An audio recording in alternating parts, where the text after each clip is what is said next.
வணக்கம். டிஎன்பிஎஸ்சிக்கு 7ஆம் வகுப்பு யூனிட் 1ன்னு கொடுத்துருக்காங்க. ஆக்சுவலி இது வந்து செகண்ட் டேர்மோட யூனிட். ஃபஸ்ட் யூனிட் அறிவியல் ஆக்கம். இதில் நம்ம என்னென்ன பார்க்க போகிறோன்னா கலங்கரை விளக்கம், கவின்மிகு கப்பல், தமிழரின் கப்பற்கலை, இந்த 3 டாபிக் பார்க்கலாம். ஃபஸ்ட்டு டாபிக் கலங்கரை விளக்கம். இதில் ஃபஸ்ட்டு கொஸ்டின் சொல்லும் பொருளும். தேடல் தூண், சென்னி உச்சி, நெகிழி தீச்சுடர், உறவு நீர் பெருநீர் பரப்பு, அழுவும் கடல் கரையும் அழைக்கும், வேயா மாடம் வைக்கோல் போன்றவற்றால் வேயப்படாது, திண்மையாக சாந்து பூசப்பட்ட மாடம். ஓகே, வேயா மாடம் எனப்படுவது டேஷ், வைக்கோலால் வேயப்படுவது, சாந்தினால் பூசப்படுவது, இலையால் வேயப்படுவது, துணியால் மூடப்படுவது, சாந்தினால் பூசப்படுவது. அடுத்து உறவு நீர் டேஷ், இத்தொடரில் அதாவது உறவு நீர் அழுவம், இத்தொடரில் அடிக்கோடிட்ட சொல்லின் பொருள். அடிக்கோடிட்ட பொருள் அழுவம். அழுவம்னா கடல்.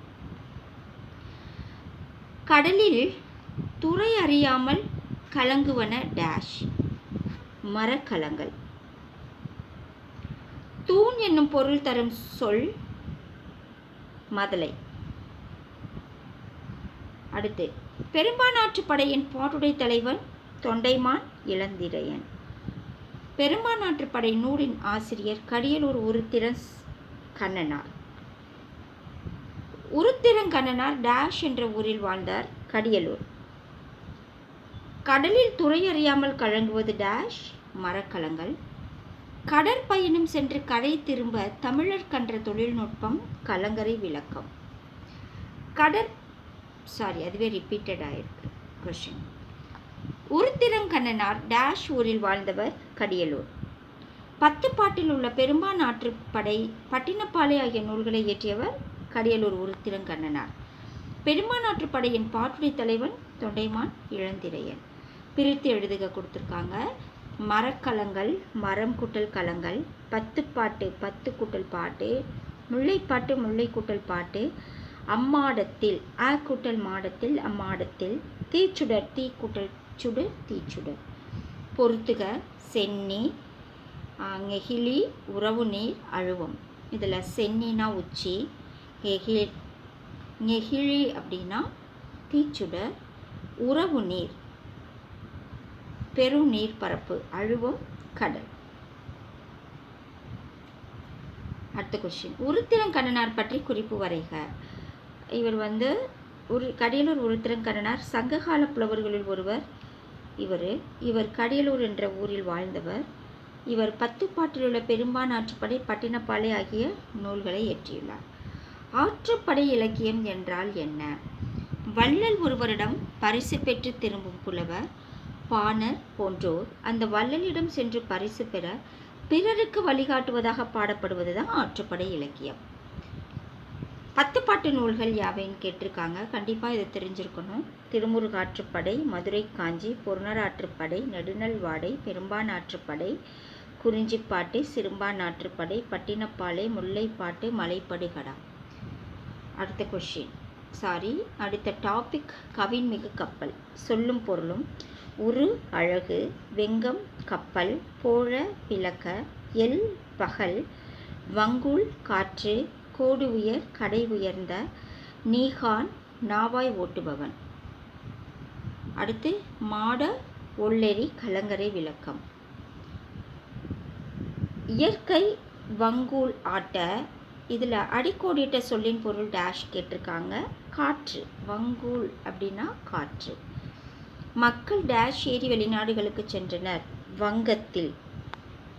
புலால் நாற்றமுடையதாக அகநானூறு கூறுவது டேஷ், கடல். கடல் வந்து புலால் நாற்றமுடையதாக இருக்குது அப்படின்னு அகநானூறு கூறுது.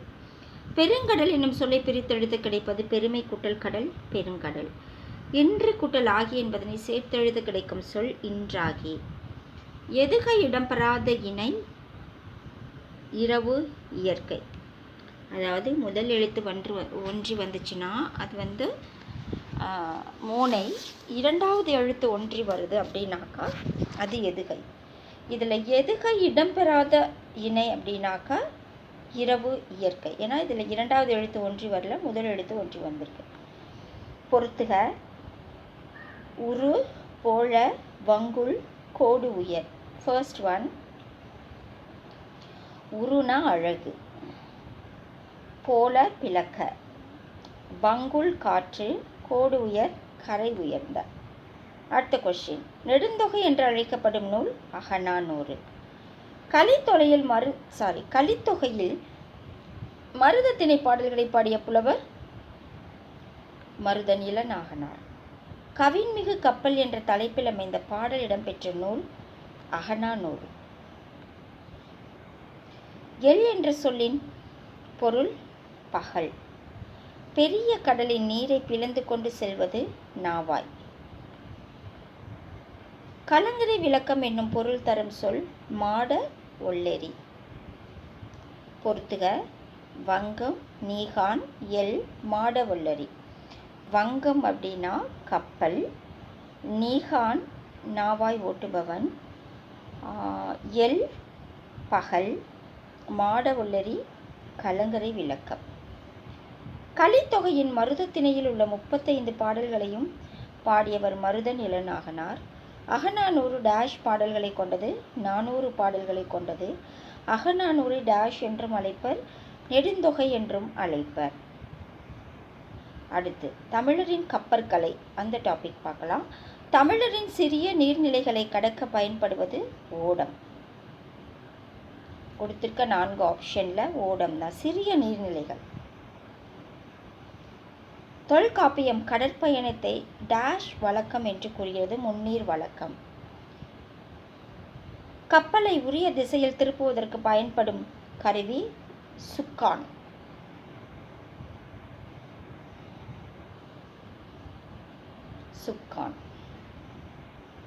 கப்பல் கட்டுவதற்கு பயன்படும் மர அணிகள் டேஷ் என அழைக்கப்படும் தொகுதி. கப்பல் ஓரிடத்தில் நிலையாக நிற்க உதவுவது நங்கூரம். இழைத்த மரத்தில் காணப்படும் உருவங்கள் டேஷ் என குறிப்பிடப்படும் கண்ணடை. பொறுத்துக சொல்லியிருக்காங்க. எரா, பருமல், மீகாமன், காந்த ஊசி. ஃபர்ஸ்ட் ஒன், எரானா அடிமரம், பருமல் குறுக்கு மரம், மீகாமன் கப்பலை செலுத்துபவர், காந்த ஊசி திசை காட்டும் கருவி. டேஷ் செய்வதில் தமிழர்களுக்கு எப்போதும் பெரும் விருப்பம் உண்டு, பயணம். வானூர்திகள் கண்டுபிடிக்கப்படாத காலத்தில் வெளிநாட்டு பயணத்திற்கு உதவியவை டேஷ் ஆகும் கப்பல்கள். அடுத்து தொல்காப்பியம் டேஷ் என்ற கடற்பயணத்தை குறிப்பிடுகிறது, முன்னீர் வழக்கம். கப்பல் கட்டும் கலைஞர்கள் டேஷ் என்று அழைக்கப்பட்டனர், கம்மியர். நீளம், அகலம், உயரம் ஆகியவற்றை சரியான முறையில் கணக்கிட்டு கப்பல்களை உருவாக்க டேஷ் எனும் நீட்டல் அளவையால் கணக்கிட்டனர், தச்சு மூலம். நமக்கு கிடைத்துள்ள நூல்களிலேயே மிகவும் பழமையானது தொல்காப்பியம். உலகு கிளர்நந்தன உருக்கெழு வங்கம். உலகு கிளர்நதன உருகெழு வங்கம் என்று பெரிய கப்பலை டேஷ் குறிப்பிடுகிறது அகநானூறு. அகநானூற்று பாடல் இந்த மாதிரி குறிப்பிடுது. அடுத்து டேஷ் என்னும் நிகண்டு நூலில் பல வகையான கப்பல்களின் பெயர்கள் குறிப்பிடப்பட்டுள்ளன, சேந்தன் திவாகரம். உட்பகுதி தோண்டப்பட்டவை என்பதால் டேஷ் எனப்பட்டது தோணிகள். டேஷ் கம்மியர் என்று அழைக்கப்பட்டனர், கப்பல் கட்டும் கலைஞர்கள் கம்மியர் என்று அழைக்கப்பட்டனர். டேஷ் மாலுமி, மீகாமன், நேகான், கப்பலோட்டி முதலிய பல பெயர்களால் அழைப்பர். கப்பல் செலுத்துபவரை இந்த மாதிரி பெயர்களால் அழைக்கப்படுகின்றனர். பயணம் எத்தனை வகைப்படும்? தரைவழி பயணம், நீர்வழி பயணம், வான்வழி பயணம். கரிமுக அம்பி, பரிமுக அம்பி என்றால் என்ன?